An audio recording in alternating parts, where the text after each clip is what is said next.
Hai, apa kabar semua? Ketemu lagi dengan saya di channel Milau Official.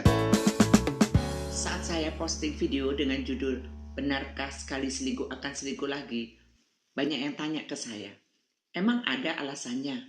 Buktinya apa? Jadi gini, orang yang selingkuh ada kemungkinan untuk selingkuh lagi.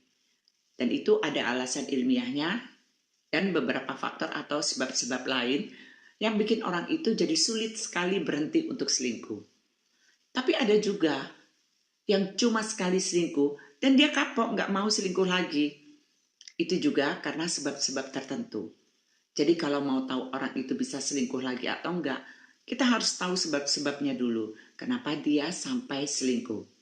Nah, kali ini kita bahas alasan ilmiahnya dulu ya. Karena kalau saya jelaskan semua, durasinya bisa panjang. Yang membuat orang itu jadi doyan selingkuh bisa karena faktor lingkungan, masalah ekonomi, sosial atau pergaulan, psikis, juga karena gen dan hormon, yaitu sifat yang menurun secara genetik.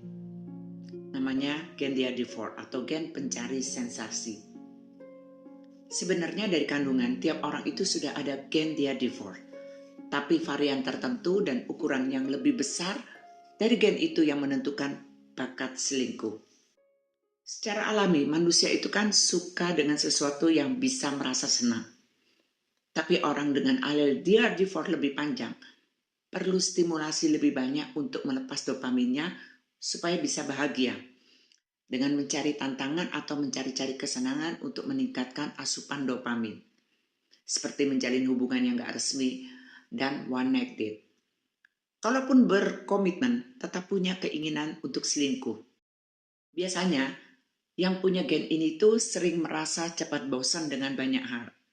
Jadi kalau mau dapetin sesuatu, dia kejar dengan berbagai cara. Jadi merasa tertantang. Dan dia bangga kalau udah dapat apa yang dikejar. Tapi tetap masih belum puas dan akan selalu cari sensasi baru lagi dengan mencari yang lain.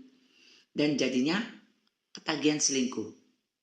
Sementara orang yang alel DHD4-nya pendek, gak perlu cari-cari sensasi untuk bisa bikin dia bahagia.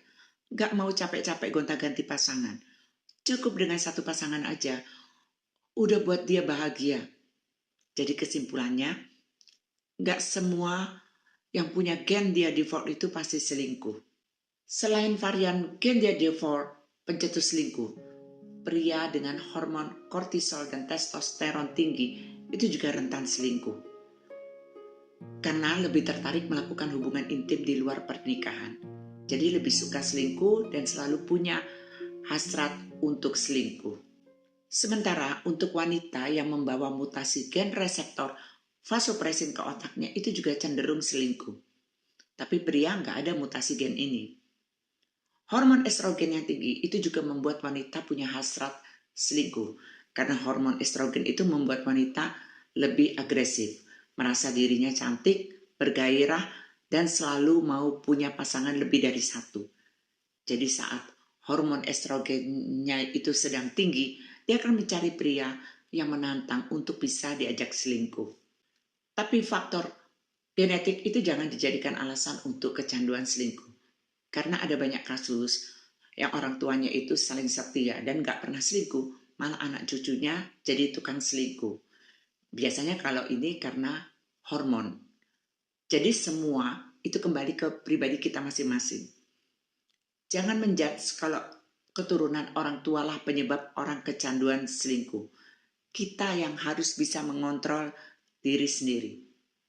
Apapun gen atau hormon di tubuh seseorang, kalau memang ada keinginan kuat untuk setia dan mempertahankan hubungan, selingkuh itu gak akan terjadi. Apa kamu harus biarkan gen atau hormon itu menguasaimu? Dan semua itu tergantung niat dan imanmu. Kalau kamu gak bisa kendalikan hasrat itu, kamu bisa datang ke ahlinya. Nah, itu tadi penjelasan saya tentang hubungan genetik dengan keinginan selingkuh. Di video berikutnya akan saya jelaskan lagi tentang faktor yang membuat orang itu bisa selingkuh berkali-kali. Oke, saya Milau. Terima kasih sudah menonton. Semoga bermanfaat.